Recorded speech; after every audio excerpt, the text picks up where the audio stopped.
ଏ ଯୋଉ ପଦିଆ ପଣ୍ଡା ଯଦୁ ଖିଲାର ଗୟାଧର ମଲ୍ଲିକ ପଠାଣି ସାହୁ ସିଏ ସବୁ ଯୋଉ ପାଠ କରିଯାଇଛି ୟାଙ୍କ ପାଟିରେ ପଶିବନି ସେ ଡାଇଲଗ ଗୁଡା। କହିଲା ଦିନ ଯାଏ ରାତି ଆସେ ଆସେ ପୁନେଇ ଉଆସ ନିଦାଗ ବରଷା କାଳ ମାସ ଯାଏ ବରଷ ସବୁଦିନ ସମାନ ତ ଯାଏ ନା ରେ ସବୁଦିନ ସମାନ ତ ଯାଏ ନା। ଏସବୁ ଗୀତ ଲୋକ କାନ୍ଦିବେ। ପଠାଣି ସବୁ ଅଭିନୟ କରିବେ ଆପଣ ଦେଖିବେ ମୁଣ୍ଡ ଖରାପ ହେଇଯିବ। ତନୁ ପାତଳି ମୋ କାହିଁ ଚମାଳି ପୂଜା କୋଥଳି ମୋ ସରୁ ଚକୁଳି ଚରଣ ଚାଲି ଆସେ ଢଳି ଢଳି ମୁଁ ଗୋଟେ ଅଳିଶ କମଳ କଳି ତତେ ନ ଦେଖି ହିଏ ଯାବା ଉଳିଲୋ ଚିନା ମାଳି ଘନ କେସି ମୋ ତଟକା ନିଆଳିଲୋ ଚିନା ମାଳି ଜନ ମିଣାନ୍ତୁ ଭଲ ପୁଅର ଭାରି ତାକୁ ନେଇ ତୁ ଦାଣ୍ଡର ତୋର କଥାରେ ମୁଁ ହେଲି ବାହାର ସବା ଜନମର ଦୋଷନ ଧର ବୟସ ମୋର 16-17 ବାପ ମା ନା ଦେଲେ ଅତର ପୂର୍ବେ ଗୁରୁ ଗୋବିନ୍ଦ ଚନ୍ଦ୍ରରେ ଏଇ ବର୍ଷ ରଥ ଦ୍ୱିତୀୟାରେ ମୋର ଜନ୍ମରେ ଏଇ ବର୍ଷ ଆଲୋ ନିଶା ପାଇ ଯେବେ ଠିକ କଲି ଆଜି ତୁ ଦେଉଛି ତାକୁ ଜଳାଞ୍ଜଳି ଆମେ ଦୁଇ ମିଳି କରିବା ଓଳି ତୋ ସହିତ ମୋର ପ୍ରାଣକୁ ଢାଳି ନିଶା ନ ଖାଇବେ ବୋଲି ହୋ ସାନ୍ତେ କହେ ଗୋପୀ କୃଷ୍ଣ ଭାଳି ହୋ ସାନ୍ତେ। ଏ ଗୋପୀ ସାରଙ୍କ ଡୁଏଟ ଆମର ସେତେବେଳେ ଥିଲେ ରାଓ ସାରେ ଗୋପୀ ସାରେ ଏସବୁ ଡୁଏଟ ଦେବେ। ତା ଭଳିଆ ମ୍ୟାନେଜର ମିଳିବନି।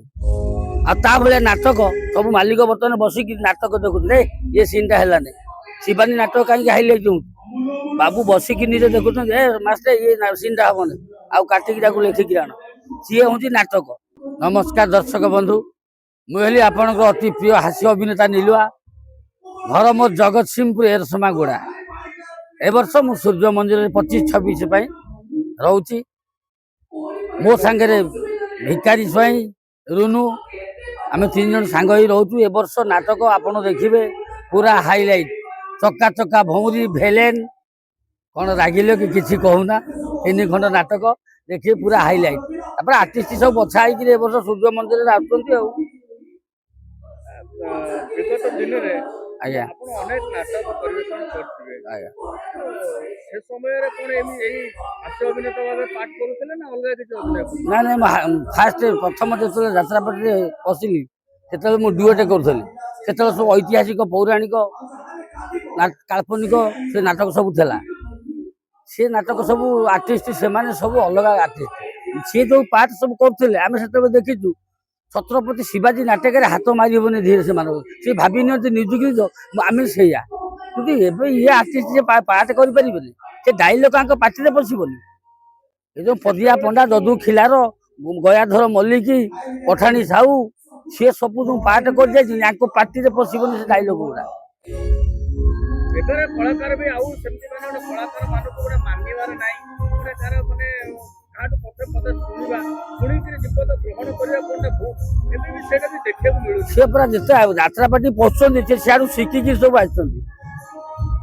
ଖାଇବା କେମିତି ଯିବା ଆସିବା କହିବାଟା ହେଇପାରୁନି ସେ କହିବାଟା ନହବ ତମେ ଥରକୁ 2 ଥର କହିବ ସେ ସେଠୁ ପଳେଇବ ମାଲିକ ତୁ କାହିଁ ତାକୁ କହୁଥିଲୁ। ଆଜ୍ଞା ମୋ ଗାଣ୍ଡିରେ ବା ସେ ନିଲୁଆ କମେଡିଆନ ଲାଗିଲା ମୁଁ ପଳେଇ ଆଇଲି ଆଉ ଯିବି କଣ। ଯଦି ଆମେ କହିଲୁ ବାପା ଡାଇଲଗଟା ଏମିତି କହ ସେମିତି କହ ତାକୁ ଯଦି କହିଲୁ ସେ ଭାବିବ ଇଏ ସାରା ମୋ ଗାଣ୍ଡିରେ ଲାଗିଲା ମୁଁ ପଳେଇବି ଆଉ ସେ ପଳେଇବ ହାତ ଯୋଡ଼ିକି ଆଜ୍ଞା ଆଲୋ ସଖୀ ଆପଣ ମୋ ତାପରେ ରଖି ଆମେ ଯେତିକି ଜାଣିଛୁ ଆମ ଡ୍ୟୁଟି ଠିକ କରିଦଉ ଆମେ ବାଟରେ ଯିବା କାହାକୁ କିଛି କହିବାର ନାହିଁ। ଯେତେବେଳେ ପୌରାଣିକ ଥିଲା ଏବେ ସାମାଜିକ ସେ ପୌରାଣିକର ଯୋଉ ଥିଲା ସେତେବେଳେ ଯୋଉ ଗୀତିନାଟ୍ୟର ଯୋଉ କହିଲେ ଗୀତ ଥିଲା ଗୋଟେ ନାଟକ ହଉଥିଲା ଏ ଦୁନିଆ ଟଙ୍କାର ଗୋଲାମ ସେଥିରେ ପଠାଣି ସାହୁ ଗୋଟେ ସାମ୍ପଦ ପାଠ ବି କରୁଥିଲେ। ଗୋଟେ ଗୀତ ଆସିବ ତା ବଡ ପୁଅ ମଣ୍ଟୁ ତାକୁ ଗୋଟେ ବିସ୍କୁଟ ପକେଟ ଦଉଛି ପାଣି ପିଇ ତା ତଣ୍ଟିରେ ଲାଗୁଛି ଗୋଟେ ଗୀତ ଆଉଛି କହିଲା ଦିନ ଯାଏ ରାତି ଆସେ ଆସେ ପୁନେଇ ଉଆସ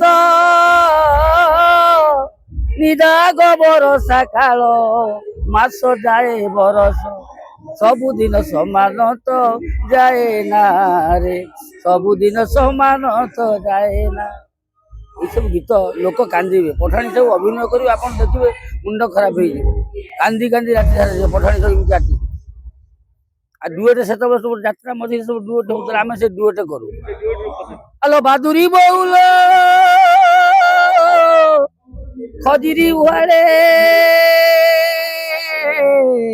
ଗଜୁରୀ ଆସିଲା ଚାନ୍ଦ କହିଲା ବଦରା ବାହୁଡା ହାତର ହେଲି ମୁଁ ତାକୁ ନଜର ପକେଇ ବାନ୍ଧ ଧାଡ଼ିକି ଆଲୋ ମତେ କେ ଡାକେ ବାଜୁରୀ ବୋହୁ ବେଲି ଜାଣେ ବଡି ପାହାନ୍ତାରୁ ଉଠି କରି କାଚି କିଛି ଦେଇ ନାହିଁ ତୁନେ ଧାଗିନା ମତେ କେ ଡାକେ ବାଜୁରୀ ବୋହୁ ଆଲୋ ନିମ ଖଣ୍ଡି ତାଳ ମୁଣ୍ଡି କାନ୍ଦୁରି ପାଟଣା ଫାଣ୍ଡି ନାମ ସାଧୁ ରସି ଖଣ୍ଡି ଠିଆ ହୋଇଛି ପହଣ୍ଡି ମତେ କେ ଡାକେ ବାଜୁରୀ ବୋହୁ ବେଲି ଜାଣେ ଏସବୁ ଗାଉଁଲି ଡୁଏଟ୍ ଏସବୁ ଗାଉଁଲି ଡୁଏଟ୍ ସମୟ ଥିଲା ସେ ସମୟରେ ଥିବେ ହଁ। ଦର୍ଶକ ଥିଲେ ସେତେବେଳେ ଥିଲା ନାଟକ ସ୍ୱତନ୍ତ୍ର ଗୋପୀ ସାରେ ଡୁଏଟ୍ ଲେଖୁଥିଲେ ଅନାମ ହାଡ଼ି ଡୁଏଟ୍ ସେ ସବୁ ଯୋଉ ଅଙ୍ଗଳାପ ଦେଇଛନ୍ତି ମୁଣ୍ଡ ଖରାପ କହିବାକୁ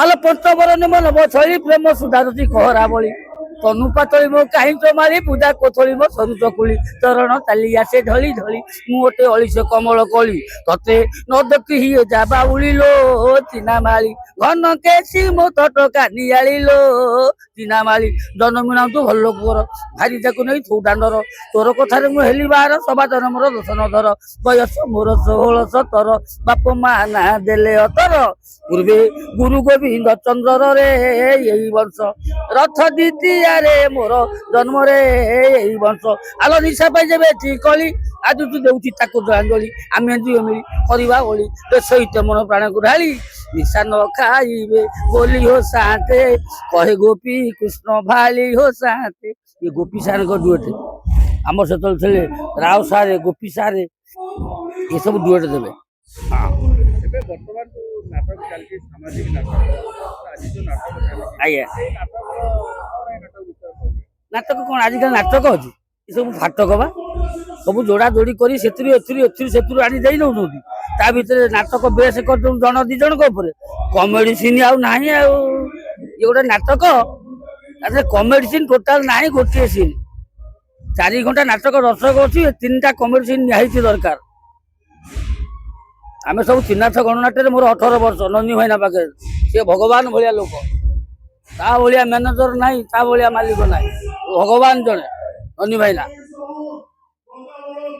ଆମ ଭବିଷ୍ୟତ ସେ ଗଢିଛନ୍ତି ନନ୍ଦୀ ଭାଇନା ଗଢିଛି ଆମ ଭବିଷ୍ୟତ ଆମେ ବୁଢା ପାଇଁ ଟଙ୍କା ପାଉଛୁ ତା ନନ୍ଦୀ ଭାଇନା ପାଇଁ ଆମକୁ ସେ ତିଆରି କରି ସେ ଭଳିଆ ପାଠ ଦେଇଛି ଦର୍ଶକ ଜାଣିଛନ୍ତି ଆମକୁ ପଇସା ମାଲିକ ଦଉଛି ତା ଭଳିଆ ମ୍ୟାନେଜର ମିଳିବନି ଆଉ ତା ଭଳିଆ ନାଟକ ସବୁ ମାଲିକ ବର୍ତ୍ତମାନ ବସିକି ନାଟକ ଦେଖୁଥିଲେ ଏ ସିନ୍ଟା ହେଲାନି ଶିବାନୀ ନାଟକ କାହିଁକି ହାଇଲାଇଟ୍ ହଉଛି ବାବୁ ବସିକି ନିଜେ ଦେଖୁଛନ୍ତି ଏ ମାଷ୍ଟର ଇଏ ସିନ୍ଟା ହବନି ଆଉ କାଟିକି ତାକୁ ଲେଖିକି ଆଣ ସିଏ ହଉଛି ନାଟକ ଆଉ ସିଏ ତ ଏମିତି ଘରୋଇ ଅନୁଷ୍ଠାନ ଅଛି ଯେଠି ମାଲିକ ମାନେ ନିଜେ ବସିକି ସମଗ୍ର ଶେଷ ଯାଏଁ ବସି ନାଟକ ଦେଖୁଛନ୍ତି ଦର୍ଶକ 4 ଘଣ୍ଟା ନାଟକ ଦେଖିବେ ଇଏ ଯୋଉ ରେକର୍ଡ ଡ୍ୟାନ୍ସ ଯୋଉ ମେଲୋଡି ଇଏ ହଉଛି ଚଟଣି ଭାତ ଭିତରେ ଚଟଣି କମେଡି ଗୋଟେ ଜିନିଷ ଚଟଣି ରେକର୍ଡ ଡ୍ୟାନ୍ସ ମେଲୋଡି କମେଡି ଯଦି ନାଟ ପାଟେ ଠିକ ଅଛି ତାହେଲେ ନାଟକ ଠିକ ଅଛି ଲୋକ ଏଠି କାନ୍ଦିବାକୁ ଆସିନାହାନ୍ତି ଟଙ୍କା ଦେଇ କାନ୍ଦିବାକୁ ଆଇଛନ୍ତି ଲୋକ ଟିକେ ହସିବେ ଟିକେ ଜଷ୍ଟ କାନ୍ଦିବେ ଟିକେ ବୀର ରସ ଦେଖିବେ ଯିବେ ନାଟକ 9ଟା ରସ କମେଡି ରସ ଆଉ ନାହିଁ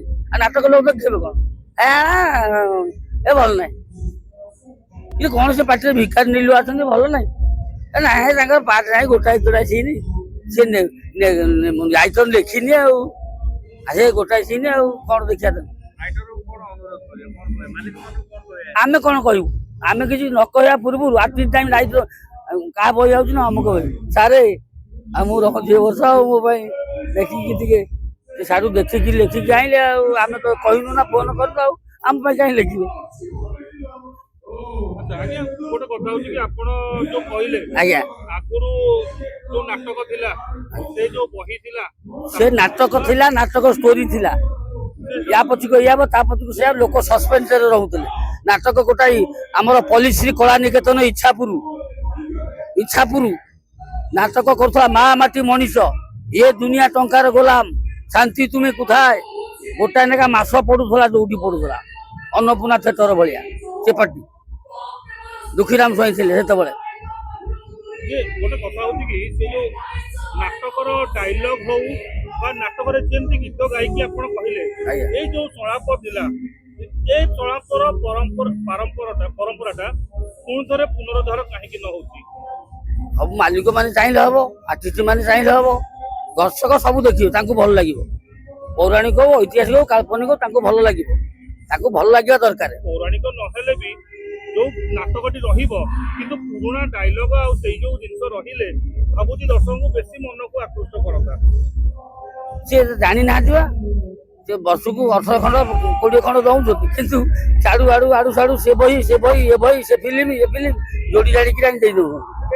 ମାନେ ଲେଖକଙ୍କ ପାଖରେ ଅସୁବିଧା ରହିଯାଉଛି। ହଁ ଏବେ କିଛି ପ୍ରଯୋଜକ ଖାଲି ସେ ସିରିଏଲ ମୁହାଁ ହେଲେଣି, ସିରିଏଲରୁ ଆର୍ଟିଷ୍ଟ ଆଣିବା, ସିରିଏଲରୁ ସେ ଝିଅ ଆଣିବା, କିନ୍ତୁ ଯାତ୍ରାର ଜଳଖିଆର ସେମାନଙ୍କୁ ଜଣା ନାହିଁ। ବର୍ତ୍ତମାନ ଯାତ୍ରା ପାର୍ଟି ଅଧିକା ହେଇଗଲାଣି, ଆର୍ଟିଷ୍ଟ କମିଗଲାଣି।